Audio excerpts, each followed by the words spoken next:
Hi, and welcome to the SEO podcast, Unknown Secrets of Internet Marketing. My name is Chris Burris, one of the owners here at eWeb Results. My name is Matt Bertram, and I'm looking around out the window. Welcome back to another fun-filled edition of the podcast. This is podcast number 454. Is it 454? I think Yeah, it's we've kind of slowed down a little bit. Sorry, everyone. I know everybody's looking out for us, but this new location move's been crazy. Yes, and we're busy delivering results. It's true. I feel like that's true. A lot of what we're moving actually our podcast earlier in the day. Yeah. So we can make sure to get it in, and then we're delivering results late into the night. Late into the night. Yes. So we've got a review. Hold on, I got to pull that review up on my little device here. That review is from Alexandra Schmidt, and she says, "You guys are absolutely amazing." By the way, this is a long review. All right. So get prepared. All right, can I cross my legs? Oh, I can't cross my legs the other way. I have been listening to your podcast on Spotify. I love what you've been doing that you've been doing these for so long. Talk about a binge. Oh, that's pretty cool. Yeah. I think this is the first person who's talked about binging our podcast. I like it. We do have people who listen to our podcast at speed 4. That is true. Well, so actually I was looking on Amazon, and there's only one business podcast on Amazon, so we're working on getting that on there. Okay. And also you can actually, some of the little kid videos that I was watching on YouTube are on Amazon or on Netflix. So you could actually binge watch our shows on Netflix. How cool would that be? That would be cool. And in 3D on Oculus. Soon. We all have to have goals. Soon coming, because we've decided that this needs to be in 3D. No, seriously, we've decided that. I wanted to say thank you for sharing your knowledge and experiences and helping educate not only web, SEO, and marketing professionals, but also the general public. I have heard you say that your clients are sometimes coming to you after being burned by other companies, and that's an unfortunate reality for most of us. But hearing you guys talk about and recommend the things we do day in and day out in our office for our clients is inspiring. I know we are doing the right things. I hope business owners that listen realize that many of us do care and are avidly working for their success. Wow, like kindred spirits here. With that said, I'm hoping you could offer me some advice. There was one episode where you covered how to help your clients close more sales, and I wish you could have talked about it for another hour. That's the first time we've ever heard that. You guys need to talk for another hour. You see, we have successfully moved one specific client up in search results, generated more clicks at a better cost in AdWords, have a strong social media marketing strategy, but they are not closing sales. Help me, please. I don't know if I should offer to sit in for a day to listen to and help with their sales process, plan guerrilla marketing days, send emails daily. Oh, it's a local plumber for reference. And they have been very particular about sharing information like who their happy customers are so we can get them an email list and ask for referrals and reviews. Any advice you could bestow would be forever appreciated. Thank you. How did she sign it off? Thank you, loyal fan. Alex. Or your biggest fan or something like that.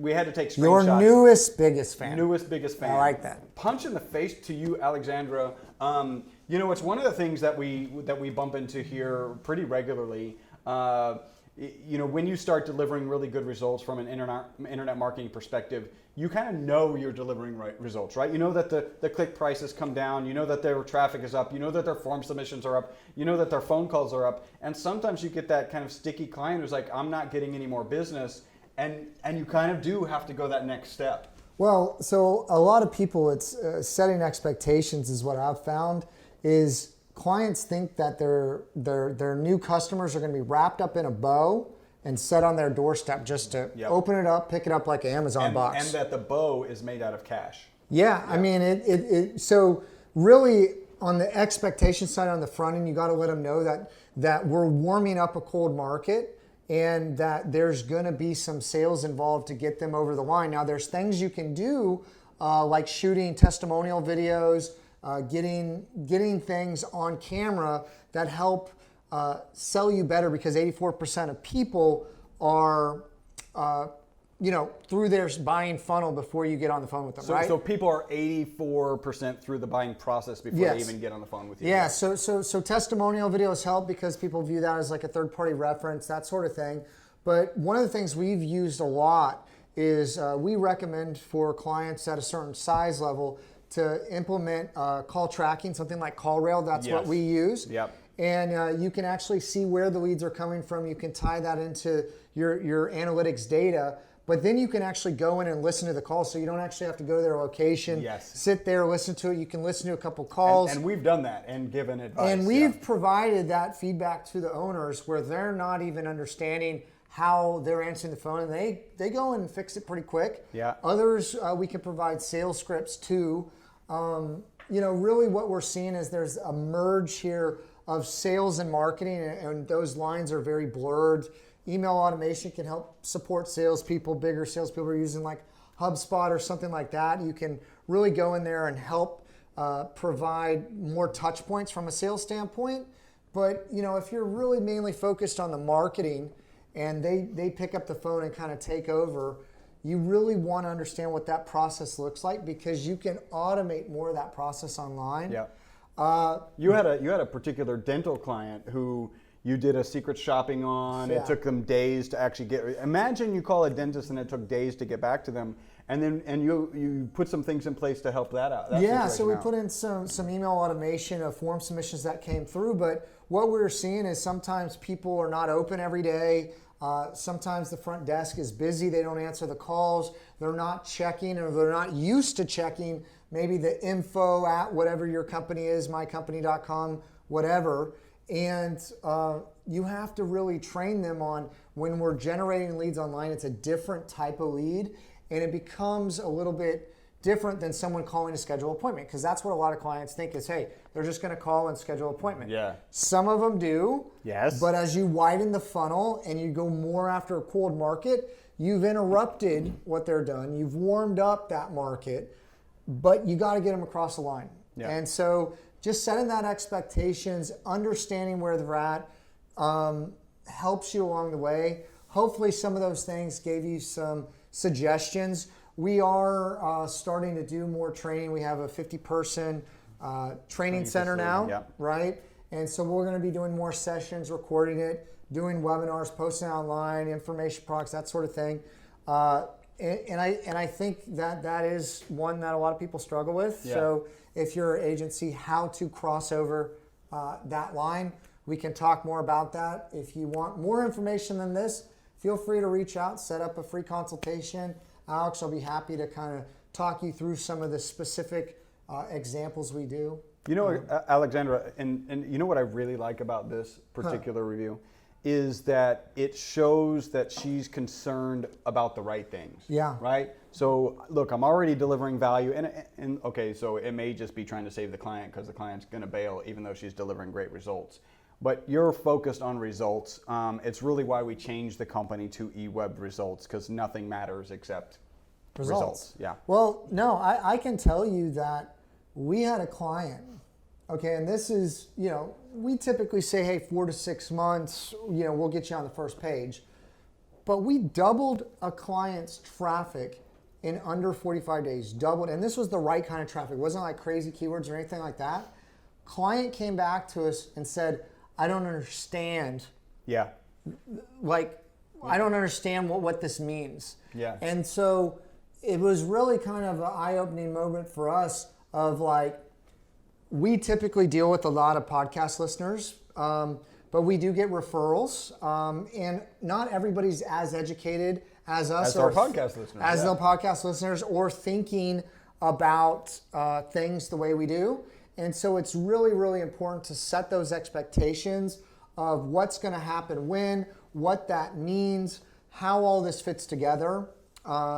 Really, I've started to kind of talk a lot about AdWords, and I didn't mean to go into this here, but really AdWords is getting very saturated. We're going a number of other routes that we're seeing greater ROI. Yep.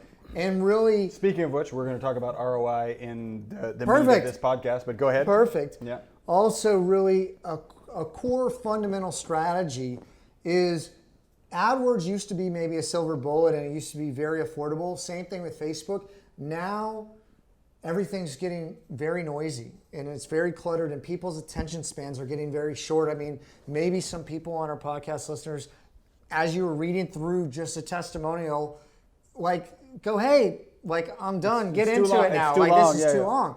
You got to understand customers online are that way too. Yeah. And so you really need to give them the information they're looking for quickly and immediately.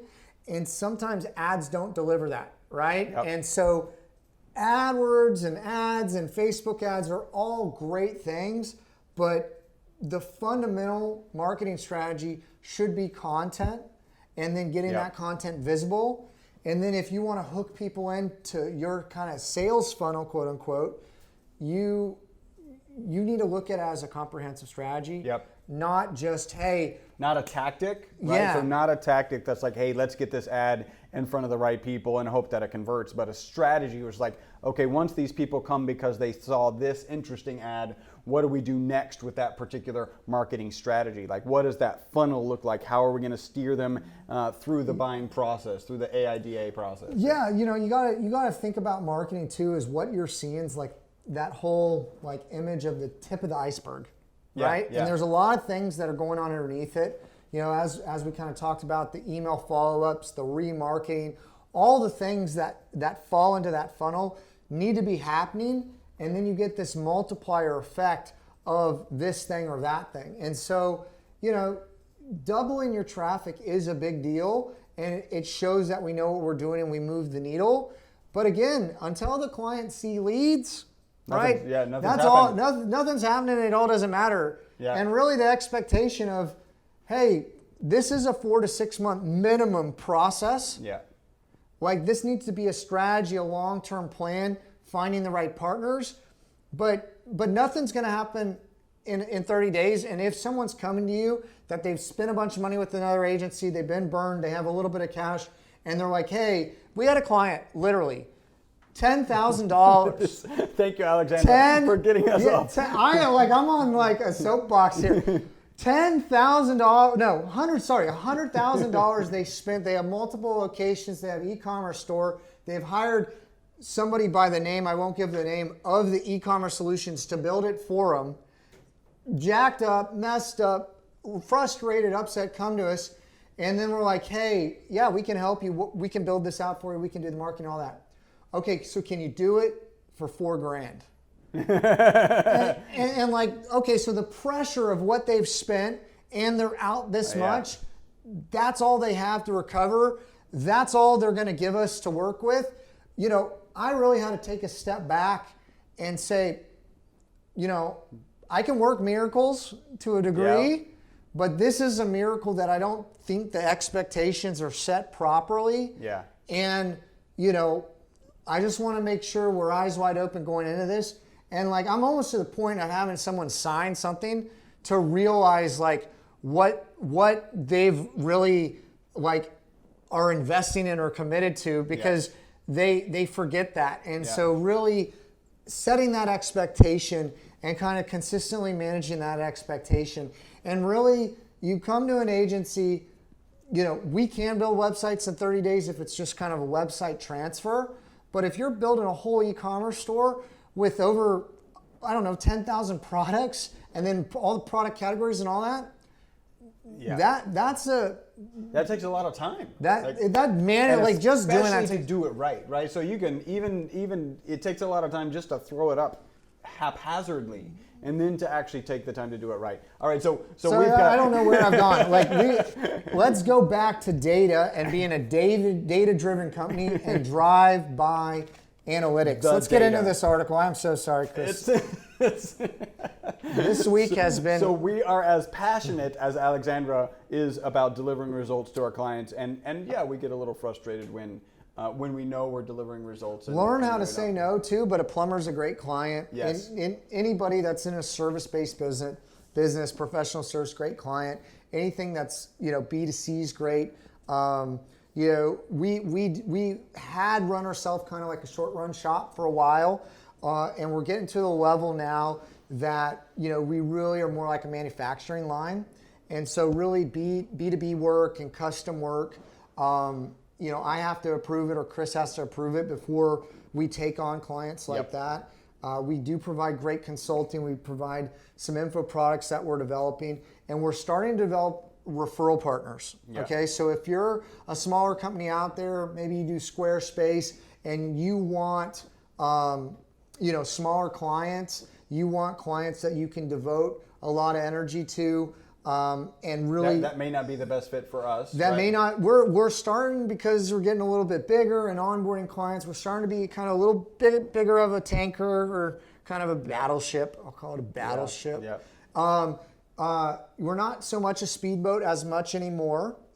While we can do those things, we are looking for referral partners. Yep. And so if you're out there, we are going to set up a program to do that. We also do have our referral program that Chris will tell you about in a minute. But let's get into this article, Chris, before time is up. keep hitting the fast forward button. So really like this article, by the way, Yes. Adam. I really do. So, Chris? so I read it, and I often, when I'm kind of identifying articles, one, I read the articles, and two, I'm looking for like the 3 bullet points or whatever. And so there's no, it would be one critique of the title of the article is like 3 ways to calculate the ROI of your SEO campaigns using Because you Google got a Analytics. very short attention span. I do. We, as Americans, Yeah. in general. 7 But I seconds. was pretty insistent that this was an awesome article. Yes. So And it Adam, turns I out, want to punch in the face to you. Turns out Matt was right. All right, so Woo! the first point is it can be difficult to determine the exact monetary value of SEO, right? That's for sure, because you're moving. In fact, Alexandra was just pointing out, like, I've delivered value. Like, I know they got better placement. We know they got more traffic, and now the customer's like struggling understanding. What does or that converting mean? the You traffic. moved me from page 7 to page 2. Yeah. I'm not seeing any leads. The phone's not ringing. So how do you convince a company to hire you for SEO services without being able to promise them the exact dollar amount increase in their sales? By the way, Is that what? Oh, Exact- that's what this. Okay, I didn't read that part of the article. I'm a data analyst. so the simple answer is, how do you convince them to hire you, is to calculate an ROI, calculate a return on investment that they're gonna get. This was a perfect article for that testimonial, Yeah, and we didn't plan that. yeah, we didn't. No. Synchronicity. You need to get some conversion data, right? So Yes. one of the points that Adam made is that there's a big difference between tracking e-commerce sites, right? Conversion tracking for e-commerce sites and for lead-based businesses. So Very true. a lead like a plumber or an internet marketing agency, etc. So you've got they're going to look very different. One of the benefits of e-commerce is 3 product views. 3 different product views. 3 different product views. Goal. Goal. You can make it look really good. Yes. You can make, and like, so I have clients. Well, I have a car dealership right now. Yeah. That basically the agency before, Yeah. it's like 3 minutes on the page or a minute on the page or on the site, and then 3 different car views as a conversion. And I'm like, this doesn't mean anything to me. There's like thousands of conversions, and I can't it means see nothing. the data. Yeah. So. Yeah, so and that's kind of what this article talks about, is like, how do you manage that a little bit more? So with e-commerce, you can show exactly, right? Because you can actually feed the dollar value of the sale over to Google, and then you can run a report and say, look, this is the value of the traffic from SEO. Or like abandoned cart. I'm okay with that. Abandoned carts, I would put a value on that. Like when I was a headhunter, Yeah. I know that you're going to get into this, but this makes sense, okay? What is an interview worth? Right. Like, what is a resume worth? What is, like basic. what are the metrics leading up to? What are the metrics leading up to that? And so from SEO, you can do the same thing, thing. and go, okay, what is a visitor worth? What is a visitor that spends X amount of time worth? What is a download worth? What is a consultation worth? What's a sale worth? Yeah. You can work backwards Yes. from whatever your price point is and figure it out. And then what's the craziest thing is for recruiting. There was that's what this article talks Well, sometimes you got to talk to somebody. Yes, right? for sure. And okay, so what are those calls worth? What's that activity worth? How many people did you talk to per day? Yep. This model actually led into, so a recruiting price is a big ticket price. It's say 20, 25% of what their base salary is for a year. Right. Okay. And That's a lot.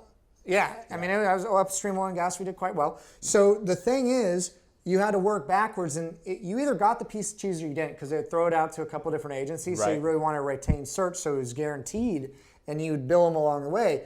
But if not, so you got this $25,000 or $33,000 fee, But you don't get paid unless you place the person, they stay there 3 months. Right. But bottom line is, if you put every piece of activity a dollar value to it, and then added it up, it actually added up to that. You just got paid all at once at the end. Yeah. And so I've actually taken that methodology with SEO of the clients to understand going into it what they're spending and then what they're going to get out. Yep. So we can see what Adam puts together Adam has to say here. about this then. Yeah. Yeah, so there is an advantage with e-commerce because you can get that data in. And let me see does it get into this? All right, so when you're setting it up with e-commerce, so I've done this a couple of different ways. I have another business, and that business is in the kind of nutraceutical space. And by the way, I didn't intend to get into that space. It just kind of happened. The website is SESRES. Money is just dropping all around you. SESRES.com.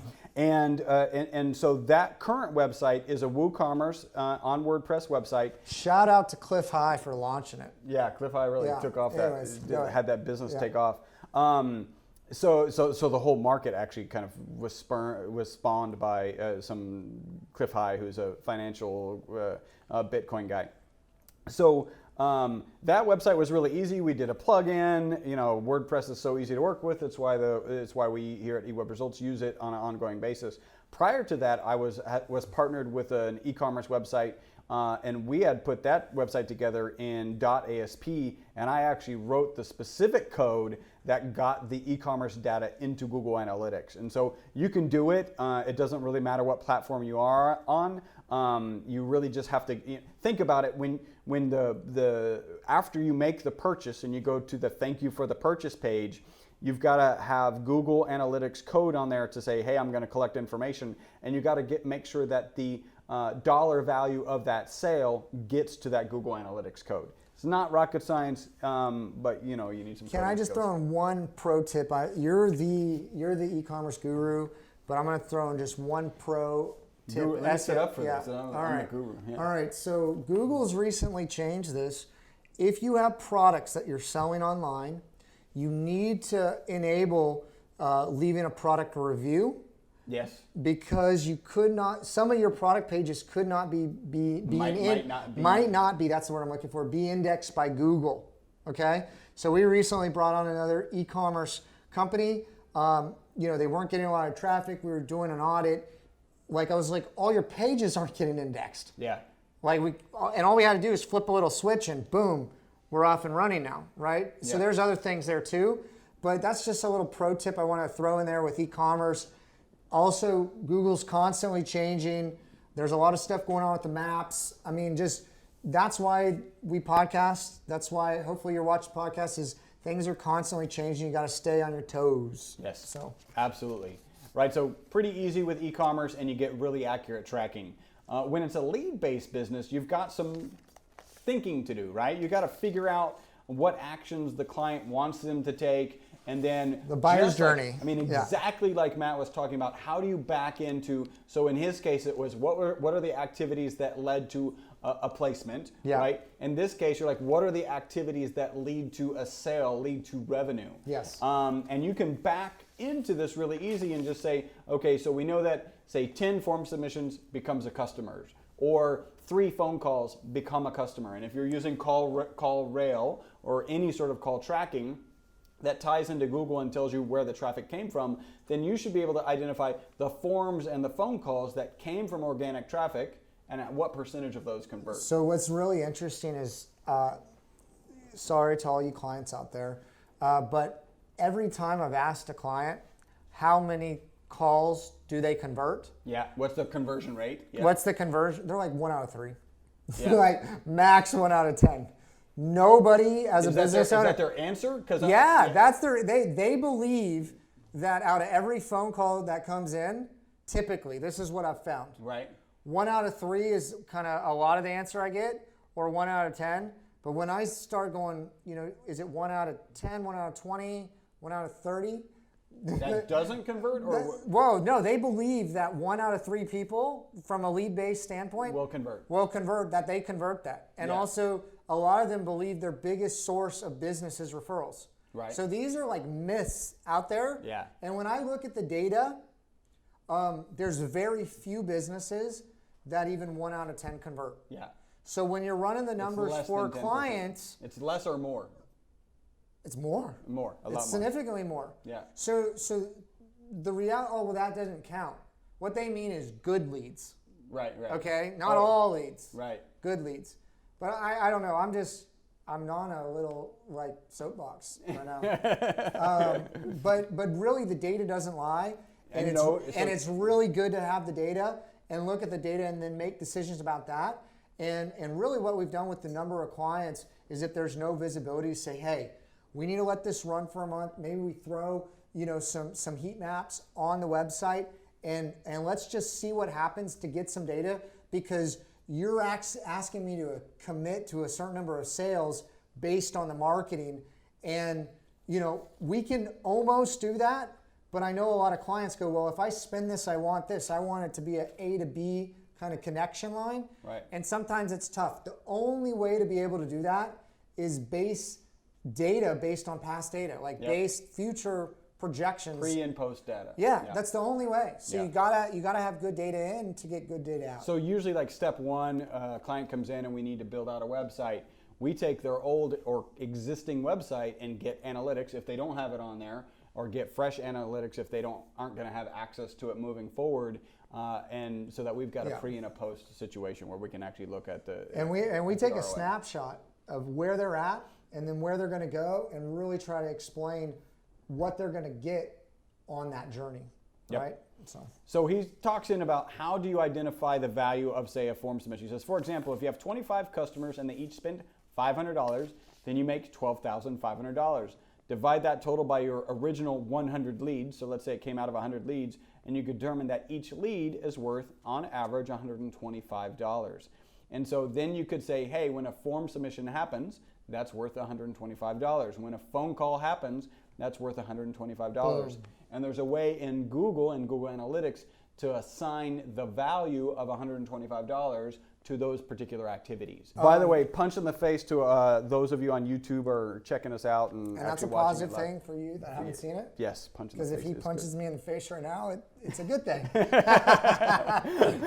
All right, so he just broke down this example, and again, we're going to look at what the revenue was, and this is either e-commerce revenue or if it was like the revenue that was, hey, based on how many leads and what the value of a lead was.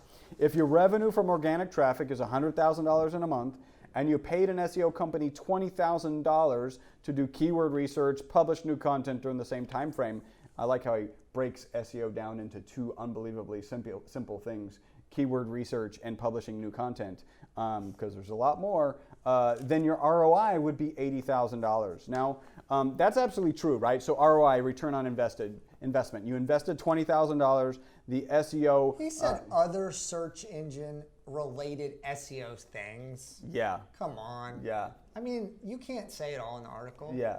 Okay, that's true. Look, no.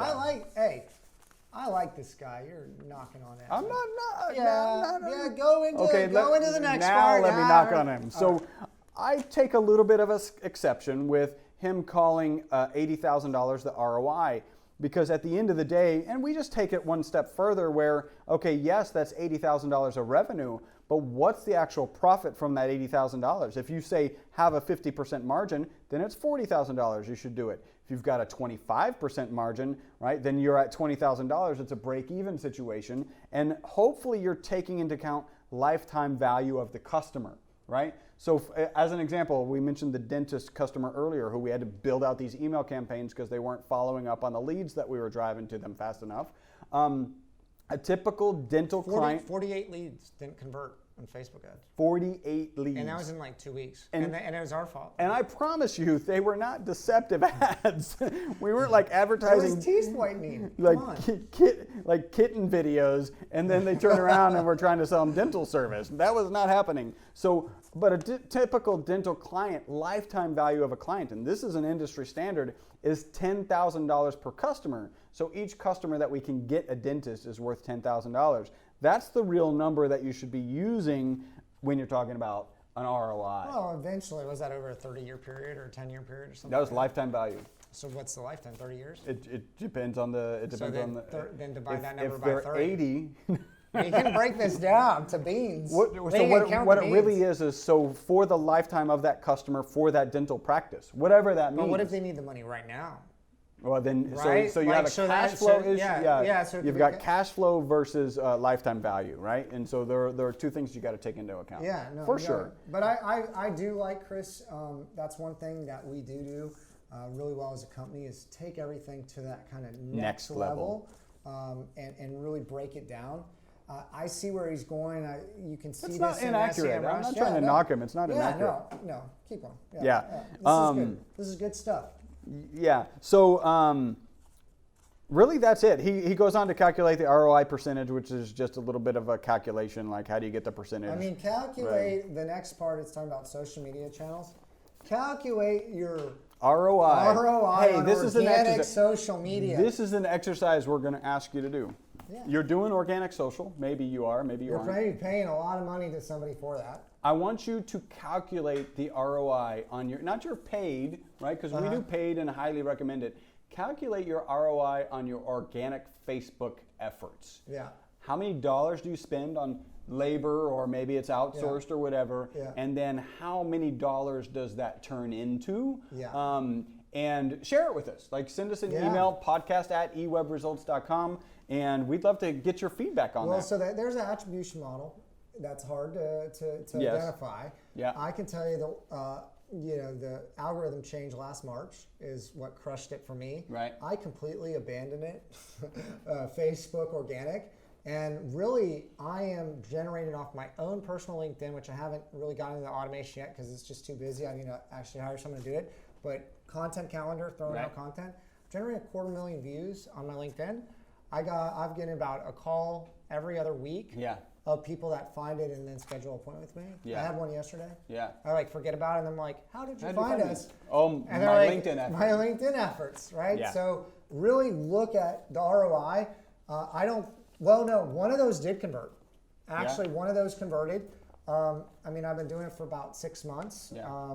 So one of them converted about $2,000 a month client. Right. But Facebook, I really haven't seen the results, and I look at a lot of industries.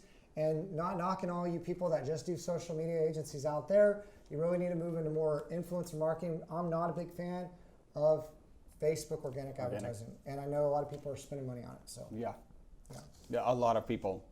All right, so you could calculate that percentage of ROI, and then that's the number that you take back to your client, and you say, hey, like this is the return on investment. Do you want to continue services or not? And then you might end up in Adriana.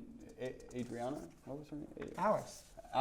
Alexandra. Well, she signed off Alex, so I'm just going to call her Alex. Alex, okay. Yeah. You can go back to where Alex is and say, hey, now I'm delivering all this value, I'm delivering all these leads, and if you were converting them properly, then you would obviously be extending the contract. Let me help you. We're going to have some general topics that we're going to go over and what's going on with SEO local, all this kind of stuff. And then we'll have a special day the next day where we'll pick a business, a marketing business, and I'll help analyze what's going on, what they need to do. Yep. And even if they hopefully, a lot of people are coming for our grand opening actually outside. June 13th. If you guys are available, plan on being here. For Houston, but I'll look at coming for a day and working with some different agencies, and maybe I can get some talks set up along the way. But I can tell you, I feel like this whole thing's a case study for her business. She was like, I have a question. And we've devoted a whole podcast unintentionally to answer it, which I think is pretty cool. Yeah, it's very cool. Yeah. We love to deliver results and value. All right, so that really is a great article. Adam Heitzman, punch in the face to you for such a good article. We really appreciate it. And I'm glad Matt was able to convince me. It wasn't that I hadn't read it thoroughly. I mean, look at this picture. You got money, stacks of money on a keyboard. Benjamin.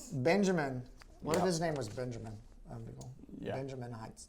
Benjamin Heights. No, actually, I was looking at. You were like, this must be a good article. It's kind of funny.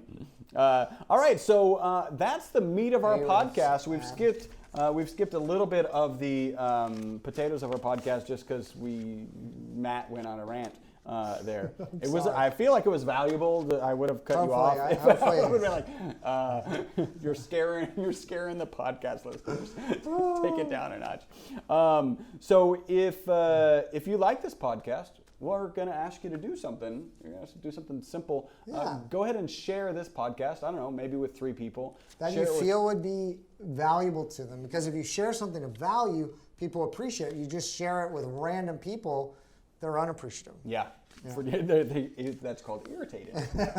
If you're looking to grow your business with the largest, simplest marketing tool on the planet, the internet, call eWeb Results for increased profit in your business. You can reach us at 713-592-6724. If you have a referral, Matt mentioned, we're going to work on a referral network where those clients who maybe aren't the best fit for us, we want to be able to give those referrals to people who are in our referral network. If you have somebody who might be a good fit for us, a referral, send them to us, and when they pay their bill, we pay you. We've got lots of people who have given us referrals and are earning a monthly commission off of those referrals.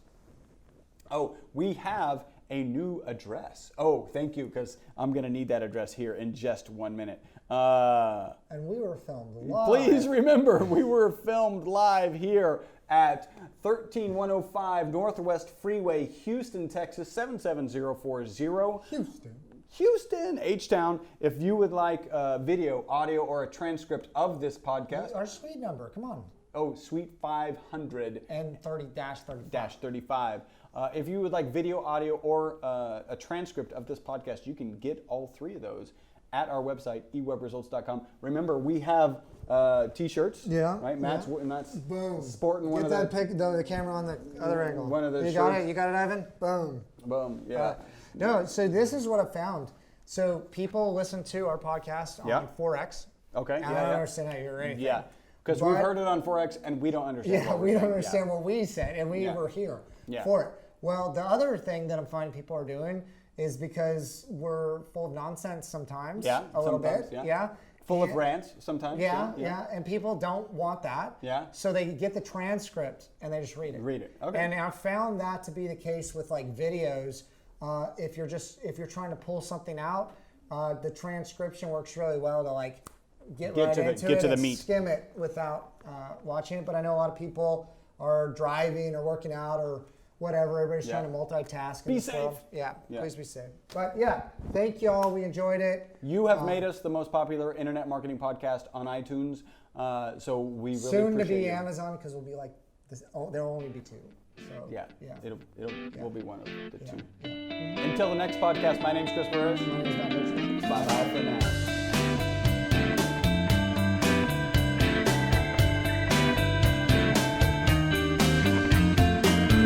Slightly raised up eyebrow high.